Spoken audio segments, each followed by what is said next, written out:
안녕하십니까. 금요일 아침 여수 MBC 뉴스투데이입니다.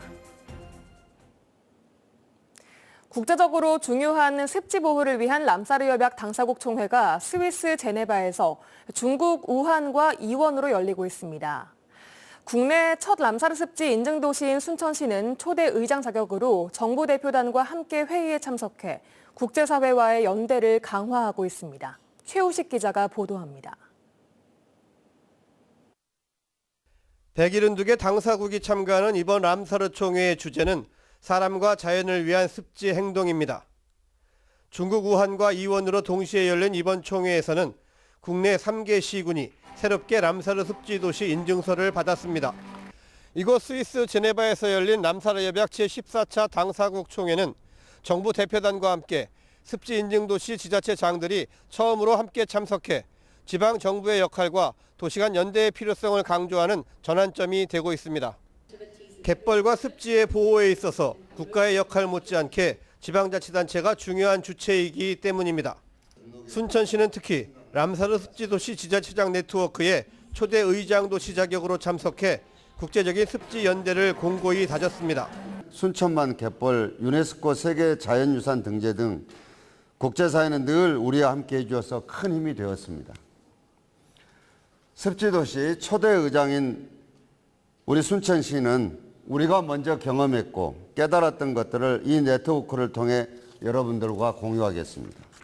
무손다문바 람사르 협약 사무총장은 국내 습지도시 단체장들과 별도로 만난 자리에서 한국 습지에 대한 관심과 중요성을 강조했습니다.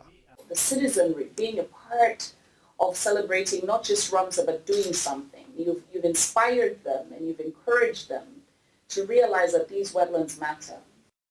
순천시는 또 유엔의 지원을 받아 국가와 정부기관, NGO의 연합체 형태로 운영되는 세계자연보전연맹과도 새로운 협력의 틀을 마련했습니다. 순천 갯벌은 중요한 역할을 하고 있어서 자연 기반 해법이 제가 보기에는 이제 점점 더 많이 알려지고 많이 쓰여질 텐데 이때 우리나라 갯벌을 람사르 습지 인증도시 순천시가 이번 람사르 총회 참석과 국제적인 습지 연대 강화를 통해 습지 보존과 활용에 새로운 지평을 열어가고 있습니다. MBC 뉴스 최우식입니다. 한덕수 국무총리가 전남대와 여수대 통합 당시 약속된 미결 과제에 대해 적극 이행을 검토하겠다고 밝혔습니다.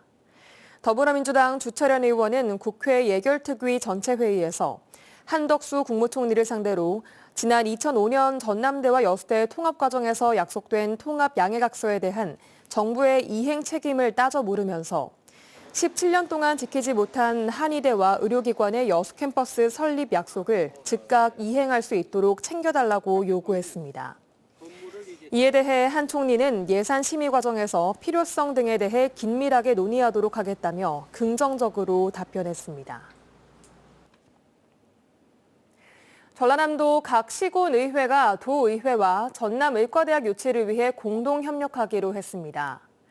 전라남도 시군의회 의장협의회는 전남도의회와의 협약을 통해 도민들의 의료 불평등을 해소하고 의료 기본권 보장을 위해 전남의과대학 유치에 적극 협력하기로 약속했습니다. 이번 협약에서 여수시의회 김영규 의장은 도민 공감대 확산과 의대 유치 분위기 조성은 물론 대정부 홍보활동 등을 통한 전남의대 유치를 위해 시군의회가 구심점 역할을 다하자고 강조했습니다. 광양 지역의 전기차 배터리에 쓰이는 세계 최대 규모 양극재 생산 공장이 들어섰습니다. 연간 9만 톤, 전기차 100만 대 배터리를 만들 수 있는 규모인데요. 유민호 기자가 취재했습니다. 광양 율촌 산단에 들어선 포스코 케미칼 양극재 생산 공장입니다. 지난 2018년 첫 삽을 뜬 뒤 4년 3개월, 4단계에 걸쳐 공장이 완성됐습니다. 양극재는 2차 전지에 쓰이는 핵심 소재로 전기차 배터리 용량을 결정하는 중요한 요소입니다. 광양 공장 생산량은 연간 9만 톤, 고성능 전기차 100만 대의 배터리를 만들 수 있는 양으로 단일 기준 세계 최대 규모입니다. 셋, 둘, 하나! 네, 버튼 눌러주시기 바랍니다. 네, 축하드립니다. 본격적인 공장 가동에 들어간 포스코는 광양만권을 거점으로 양극재뿐 아니라 2차 전지에 들어가는 여러 소재를 한 번에 생산 공급하는 체계를 만들 계획입니다. 2차 전지 핵심 소재인 리튬 생산 공장, 폐배터리에서 니켈과 코발트를 다시 뽑아내는 재활용 공장 등이 현재 조성 중입니다. 앞으로 양극재 광양공장과 연계해 원료부터 소재 생산 그리고 리사이클링을 아우르는 배터리 소재 풀 밸류 체인 클러스터를 구축하게 될 것입니다. 새 일자리를 창출해 인구를 늘리고 다양한 산업 구조를 갖추는 데 사활을 건 지자체들은 공장터 확보 등 아낌없는 지원을 약속했습니다. 포스코 케미칼을 비롯해서 많은 기업체들이 우리 광양에 2차 전지 산업을 입지할 수 있도록 광양망권이 기존 철광과 석유화학 산업을 뛰어넘어 2차 전지 기반의 신산업 중심지로 새로운 도약에 나서고 있습니다. MBC 뉴스 유민호입니다. 이처럼 광양을 비롯해 전남 동부권을 중심으로 2차 전지 관련 기업들의 투자가 이어지고 있습니다. 현재까지 체결된 투자 규모만 3조 원에 가깝고 지역 경제 효과도 상당한데요. 석유화학 산업의 실적 악화 속에 2차 전지가 새로운 먹거리 산업으로 떠오르고 있습니다. 이어서 김단비 기자의 보도입니다. 전남 지역 2차 전지 관련 기업 유치는 2018년을 시작으로 꾸준히 이어져 오고 있습니다. 나주 혁신산단을 제외하고 9곳 중 8곳이 율촌산단과 세풍산단 등 광양만권에 포진해 있습니다. 이번에 공장 증설에 나선 포스코 케미컬 등이 대표적인 업체입니다. 이곳 공장에서 생산되는 양극재 등은 모두 2차 전지 제조에 필요한 핵심 소재입니다. 광양만권의 2차 전지 핵심 소재 생산을 위한 업체 투자 금액만 2조 8천억 원. 세계 최대 규모 공장도 2곳이나 됩니다. 그만큼 지역 경제 파급 효과도 상당합니다. 준공을 앞둔 곳까지 포함하면 2,000명에 가까운 고용 창출이 기대됩니다. 광양 또는 여수 순천 지역이 우리나라에서 가장 중요한 양극재 소재 지역이 될 것입니다. 유관 다른 기업들도 계속 광양, 여수, 순천 지역에 올 수 있는 이런 계기가 제2의 반도체로 불리는 2차 전지 산업이 급성장하고 있는 데는 다양한 요인이 작용하고 있습니다. 전기차 시장이 나날이 확대되고 있고 대표적인 온실가스 배출 산업으로 꼽히는 철강, 석유화학과 달리 저탄소 신산업이라는 점에서 정부의 탄소 중립 정책과도 일맥상통합니다.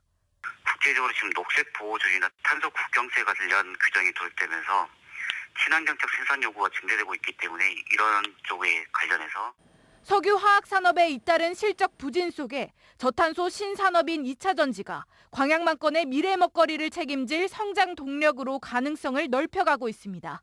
MBC 뉴스 김담입니다. 순천시가 전반적인 도시개발 정책을 아우르는 도시기본계획을 시민과 함께 구상할 예정입니다. 순천시는 기존 전문가와 공무원 중심의 수립 방식을 벗어나 시민계획단과의 토론과 협의를 통해 2040 순천 도시기본계획 구상안을 만들겠다고 밝혔습니다. 시군에서 수립하는 법정 최상위 계획인 도시기본계획은 건축 정책과 도시경관 등 도시개발 관련된 계획을 포괄하고 정책 방향을 제시하는 종합계획입니다. 12구 참사 국가애도기간 중 술자리와 몸싸움 파문을 일으켰던 전남도 의원들 가운데 한 명에 대해서만 징계 절차가 이루어지고 있습니다. 민주당 중앙당의 윤리감찰단은 당초 직접 후속 조치에 나설 예정이었다가 돌연 민주당 전남도당 윤리심판원의 판단을 맡겼고 이 과정에서 회식과 음주 등을 금지했던 정부 지침을 어긴 행위는 배제한 채 몸싸움을 일으킨 도 의원만 윤리심판원에 회부했습니다. 민주당 전남도당은 애도 기간에 함께 술을 마셨던 4명의 의원에게는 도당 위원장이 엄중 경고했다고 밝혔지만 징계 절차 없는 형식적 조치라는 비판이 나오고 있습니다. 여순 사건의 진상규명과 희생자 명예회복을 뒷받침할 특별법 개정 작업이 좀처럼 속도를 내지 못하고 있습니다. 진상규명위원회 전문 인력도 턱없이 모자라 피해 조사 등 실무 작업에도 차질을 빚고 있습니다. 문영철 기자입니다. 지난해 8월부터 최근까지 국회에 발의된 여순 사건 특별법 개정안은 모두 8건입니다. 개정안에는 생활지원금 지급 대상을 유족까지 확대하고 희생자들의 신속한 명예회복을 위해 직권 재심을 도입하는 내용 등이 담겨 있습니다. 하지만 구체적인 법안 심사는 이루어지지 않고 있습니다. 특히 70여일밖에 남지 않은 피해 신고 기한을 연장해야 하는데 이달 말 예정된 법안 소위에서 관련 내용이 다뤄지지 못하면 이번 정기 국회에서는 사실상 처리가 불가능한 상황입니다. 일단 시급한 게 기한 연장이 있잖아요. 그 부분은 이번 정기국회 내에 처리를 해줘야 되니까 당 지도부에다가도 좀 이야기를 하고. 진상규명과 희생자 명예회복을 위한 실무 작업도 차질을 빚고 있습니다.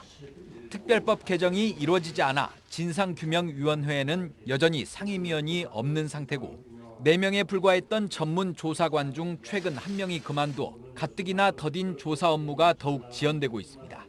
진상규명 조사 개시 명령이 떨어진 지 한 달이 넘었지만 담당 조직조차 꾸려지지 않아 관련 업무는 시작도 못했는데 희생자 조사도 기대만큼 속도를 내지 못해 유족들이 항의하는 상황까지 발생하고 있습니다. 전문성을 갖고 있다면 일을 어떻게 처리해가고 뭘 어떻게 해야 된다 이걸 알고 있는데 그러지 못하니까 굉장히 터덕거리고 있죠. 전문조사관도 충원을 하고 그다음에 지금 직제도 좀 전문성이 있게 꾸려가는 방법들로 여순 사건 진상규명과 희생자 명예회복 작업이 난항을 겪고 있는 가운데 개정안을 발의한 지역 국회의원들의 정치력과 실무위원회를 운영하고 있는 전라남도의 행정력이 시험대에 오르고 있습니다. MBC 뉴스 문형철입니다. 지적장애가 있는 이모를 자신이 운영하는 모텔에서 때려 숨지게 한 혐의로 재판에 넘겨진 30대 여성에게 검찰이 징역 20년을 구형했습니다. 어제 광주지방법원 순천지원에서 열린 결심 공판에서 검찰은 피고인이 범행 이후에도 피해자를 병원에 데려가지 않고 CCTV 등 증거를 인멸하고도 혐의를 부인하고 있다며 구형 이유를 설명했습니다. 피고 측은 일부 잘못을 인정하면서도 고의로 살해한 것은 아니라며 재판부에 선처를 요청한 것으로 알려졌습니다. 전남도 동부지역본부에 대한 행정사무감사에서 여수 국가산단 내에 쌓여있는 대규모 폐기물에 대한 대책 마련이 필요하다는 지적이 제기됐습니다. 김성일 전남도 의원은 여수 남해화학 안에 쌓여있는 대규모 폐기물이 아직까지 줄지 않고 있다며 바다로 유출되면 환경오염 등 문제가 발생할 수 있다고 지적했습니다. 전남도 관계자는 이에 대해서 40여 년 전부터 쌓인 폐기물 일부를 황산칼륨 비료로 처리하고 있지만 발생량보다 처리량이 적은 상황이라고 설명했습니다. 오는 17일 치러지는 수능을 앞두고 광양시가 수험생들의 코로나19 감염 예방을 위한 방역 대책을 추진합니다.